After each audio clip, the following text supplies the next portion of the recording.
नमः। ओम श्री परमात्मने नमः।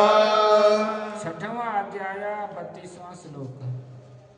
आत्मौपम्येन सर्वत्र आत्मौपम्येन सर्वत्र समं पश्यति अर्जुन समं पश्यति अर्जुन सुखं वा यदि वा दुःखं सुखं वा यदि वा दुःखं स योगी परमो मतः स योगी परमो मतः। भगवान कहते हैं कि हे अर्जुन, जो योगी अपनी भांति संपूर्ण भूतों में सम देखता है। अब अपनी भांति का मतलब समझो कि जैसे हमें कोई मार दे तो हमें कितना दर्द होगा, हमें कोई कटु वचन बोले अपमानित करे तो हमें कैसा लगेगा, तो इसी प्रकार से उसे भी लगेगा जिसे हम शायद बोल जाएं।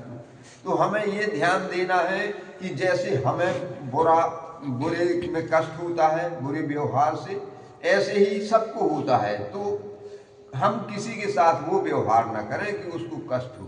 उसको कष्ट होने का मतलब है कि भगवान को कष्ट हम दे रहे हैं। इस भाव से योगी अपना आचरण करता है। हाँ, तो आगे कहते हैं कि इस प्रकार से वह सुख अथवा दुख को भी सब में सम देखता है। अपने दुख में जैसा दुखी वैसे सबके दुख में दुखी, अपने सुख में सुखी तो दूसरे के सुख में सुखी। वह योगी परम श्रेष्ठ माना गया है। अर्जुन उवाच अर्जुन उवाच योऽयं योगस्त्वया प्रोक्तः योऽयं योगस्त्वया प्रोक्तः साम्येन मधुसूदन साम्येन मधुसूदन एतस्याहं न पश्यामि एतस्याहं न पश्यामि चञ्चलत्वात् स्थितिं स्थिराम् चञ्चलत्वात् स्थितिं स्थिराम्।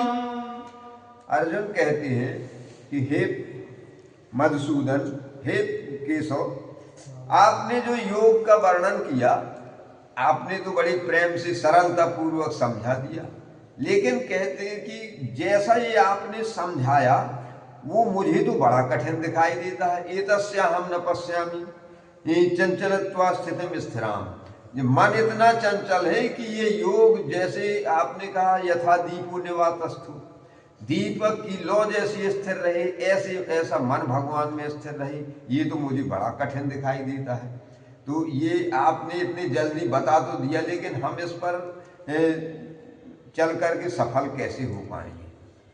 भगवान से अब आगे का भी अर्जुन ही कह रहे हैं। चञ्चलं हि मनः कृष्ण चञ्चलं हि मनः कृष्ण प्रमाथि बलवदृढम् प्रमाथि बलवदृढम् तस्याहं निग्रहं मन्ये तस्याहं निग्रहं मन्ये वायोरिव सुदुष्करम् वायोरिव सुदुष्करम्। अर्जुन कहते हैं चंचलम ही मना कृष्ण प्रमाथि बलवत दृढ़। ये मन इतना चंचल है और इतना बलवान है कि प्रमाथि अच्छे अच्छे धीर पुरुषों की इंद्रियों को मत डालता है। प्रमाथि बलवत दृढ़, बहुत बलवान है। तो कहते हैं कि तस्याहम निग्रहम मन्ये वायुरेव सुदुष्करम। मुझे तो ये लगता है कि इसको निग्रह करना, इसको बस में करना इतना ही दुस्तर है जैसे कोई हवा को बस में करने की बात करे। तो ऐसे ही मुझे मन को बस में करना कठिन लग रहा है, इसलिए इसका उपाय बताइए। श्री भगवानुवाच श्री भगवानुवाच असंशयं महाबाहो असंशयं महाभावो मनो दुर्निग्रहं चलम् मनो दुर्निग्रहं चलम् अभ्यासेन तु कौन्तेय अभ्यासेन तु कौन्तेय वैराग्येण च गृह्यते वैराग्येण च गृह्यते। भगवान अर्जुन के प्रश्न का पूरा वो करते हैं, समर्थन अनुमोदन कर रहे हैं। कहते हैं असंशयम, बिल्कुल सत्य कह रहे हो तुम, इसमें कोई संदेह नहीं कि ये बहुत कठिन है। मनो दुर्निग्रहम चलम, दुर्निग्रह, लेकिन असंभव नहीं कहा भगवान ने, दुर्निग्रह है, कठिनाई से बस में करना पड़ेगा। और कहते हैं अभ्यासेन तु कौन्ते वैराग्येण च गृह्यते। इसको अभ्यास और वैराग दो हथियार रखना पड़ेंगे। अभ्यास का मतलब है बार बार मन को भगवान में लगाना, और वैराग्य माने है संसार से मन को हटाना। जहाँ को भाग रहा है वहाँ से खींच के लाओ, भगवान में लगाओ, खींच के लाओ, भगवान में लगाओ। इस प्रकार से भगवान कहते हैं कि अभ्यास और वैराग्य दोनों जब दृढ़ हो जाएंगे तो मन एक दिन तुमसे जरूर हार जाएगा और तुम्हारा सेवक बन करके आज्ञाकारी की तरह सहायता करेगा। भगवत प्राप्ति में भी मन की भी आवश्यकता है, मन की ही। भगवान कहते हैं कि मन मुझे दे दो, बाकी सब कुछ संसार को दिए रहो। तो इसी प्रकार से मन को हमें बस में करके भगवान में लगाना है, ये इसका सार है। असंयतात्मना योगो असंयतात्मना योगो दुष्प्रापा इति मे मतिः दुष्प्रापा इति मे मतिः वश्यात्मना तु यतता वश्यात्मना तु यतता शक्यो वाप्तुमुपायतः शक्यो वाप्तुमुपायतः। कहते हैं भगवान, क्योंकि जिसका मन बस में किया हुआ नहीं है ऐसे पुरुष द्वारा योग दुष्प्राप्त है, बड़ा कठिन है उसके लिए। लेकिन जिसने अपने मन को बस में कर लिया है उस प्रयत्नशील पुरुष के द्वारा साधन से उसका प्राप्त होना सहज है। यानी प्रयत्नशील हो, पुरुषार्थी हो, निराश ना हो जाए, परिणाम ना आने पर लगा रहे तो एक दिन विजय होगी और ऐसा व्यक्ति लक्ष्य को प्राप्त करेगा। ये मेरा मत है, भगवान कह रहे हैं। अर्जुन उवाच अर्जुन उवाच अयतिः श्रद्धयोपेतो अयतिः श्रद्धयोपेतो योगाच्चलितमानसः योगाच्चलितमानसः अप्राप्य योग संसिद्धिम् अप्राप्य योग संसिद्धिम् कां गतिं कृष्ण गच्छति कां गतिं कृष्ण गच्छति। अर्जुन कहते हैं अयति श्रद्धयोपेतो योगा चलति मानसा। कहते हैं कि हे प्रभु, जैसे कोई यति प्रयास कर रहा है और अगर वो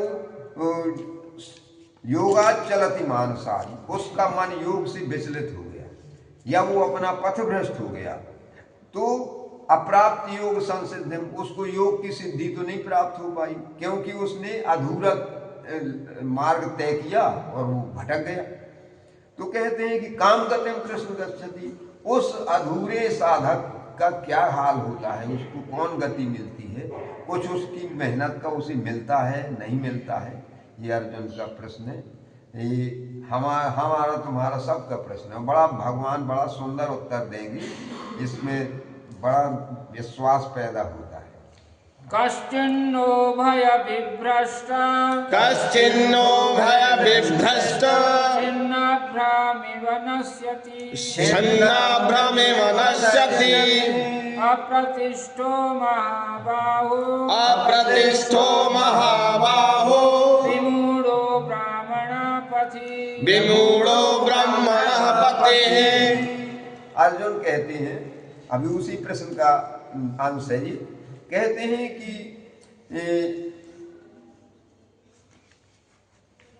हाँ, कच्चिन्नो भय विभ्रष्ट छिन्न भ्रमेव नश्यति। अभ्रम माने है बादल। कहते हैं कि जैसे बादल आकाश में छोटे छोटे टुकड़ों में उड़ते हैं और हवा के थपेड़ों से वे नष्ट हो जाते हैं, ना तो वे छाया दे पाते हैं ना जल देते हैं। तो जो वो अधूरा व्यक्ति है, लक्ष्य से भटक गया है, उसकी क्या ऐसी ही गति तो नहीं होती कि वो कहीं का ना रहे। तो भगवान आगे इसका उत्तर देंगे। एतन्मे संशयं कृष्ण एतन्मे संशयं कृष्ण छेतुर्मर्हस्य शेषतः छेतुर्मर्हस्य शेषतः त्वदन्यः संशयस्य त्वदन्यः संशयस्य चेतानायुपपद्यते चेतानायुपपद्यते। अर्जुन कहते हैं एतन में संशयम कृष्ण, छेतुमर्हस्य शेषता। हे प्रभु, मुझे ये संशय है, मेरे इस संशय का निवारण आप ही कर सकते हैं, आप ही समर्थ हैं इस मेरे प्रश्न का, मेरे संशय का निवारण करने में। तदन्य संशयस्यास्य छेदता न ह्युपपद्यते। मुझे आपके अतिरिक्त और कोई इसका निवारण करने में समर्थ नहीं दिखाई देता, क्योंकि ये बड़ा जटिल प्रश्न है और इससे हर व्यक्ति पराजित होता है, अक्सर बिरला कोई इससे पार पाता है। इसलिए आप इसे समझाइए। श्री भगवानुवाच श्री भगवानुवाच पार्थ नैवेह नामुत्र पार्थ नैवेह नामुत्र विनाशस्य विद्यते विनाशस्य विद्यते न हि कल्याणकृत् कश्चित् न हि कल्याणकृत् कश्चित् दुर्गतिं तात गच्छति दुर्गतिं तात गच्छति। भगवान कहते हैं पार्थ नैवेह नामुत्र विनाशस् तस्य विद्यते। हे पार्थ, उसका विनाश नैवेह कभी नहीं होगा। उसने जो कर्म किया है वो कर्म उसका निष्फल नहीं जाएगा कभी। ये कहते हैं नहीं कल्याणकृत कश्चित दुर्गतिम तात गच्छति। जो कल्याण के मार्ग पर चल पड़ा है, चाहे वो 10 कदम ही चला हो, तो उसकी दुर्गति नहीं होगी। उस दुर्गति की सीमा से वो पार होकर के लक्ष्य की ओर बढ़ रहा है, यानी मेरी तरफ बढ़ रहा है। इसलिए वो अब जो है अधोगति को नहीं जाएगा। ये जरूर है कि मार्ग जितनी वो मंद गति से तय करेगा उतनी देर में पहुंचेगा, तीव्र गति से करेगा तो जल्दी पहुंचेगा, लेकिन उसकी दुर्गति नहीं होगी। अब आगे भगवान बताएंगे कि उसका होगा क्या। प्राप्य पुण्यकृतां लोकान् प्राप्य पुण्यकृतां लोकान् उषित्वा शाश्वती समाः नुषित्वा शाश्वती समाः शुचीनां श्रीमतां गेः शुचीनां श्रीमतां गेः योगभ्रष्टो विजायते योगभ्रष्टो विजायते। प्राप्त पुण्य कृताम लोकान उषित्वा शाश्वती समा। भगवान कहते हैं कि पहले तो अपने उस पुण्य के फल स्वरूप एक उत्तम लोकों में जाएगा, वहां का आनंद लेगा। पुण्य कृताम लोकान उषित्वा शाश्वती समा, काफी समय तक वहां का आनंद लेगा। इसके बाद शुचि नाम श्रीमताम गेहे योग भ्रष्टो भी जायते। पवित्र माता पिता की यहाँ श्रीमताम यानी पवित्र दैवी संपत्ति से युक्त जो माता पिता हैं, जो परिवार है, उसमें उस बालक को, क्योंकि वो भगवान की ओर चल पड़ा है, तो भगवान ने कहा है योगक्षेमं वहाम्यहम्, मैं उसकी रक्षा भी करता हूँ और उसकी पूंजी को बढ़ाता भी हूँ। तो फिर भगवान उसकी अधोगति कैसे होने देंगे। वे कहते हैं कि अब वो उस फल स्वरूप अच्छे माता पिता के यहाँ आया, जन्म से उसे फिर उसी मार्ग के सारे संसाधन स्वतः मिल गए। भगवान की पूजा घर में होती होगी, आरती शंख बजता होगा और जप अनुष्ठान गीता रामायण का पाठ होगा। तो उस बच्चे को अनायास ही उस पुण्य के प्रताप से यहाँ वो साधन मिल गई। अब उसको सत्संग में रुचि होगी उसी पुण्य के फल से, तो वो और तीव्र गति से आगे बढ़ेगा। अब इसके विषय में आगे भगवान बताएंगे। अथवा योगिनामेव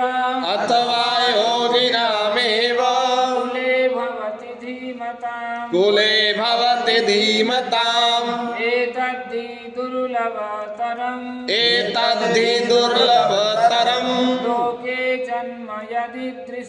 लोके जन्म यदीदृशम् अथवा योगिनामेव कुले भवति धीमताम्।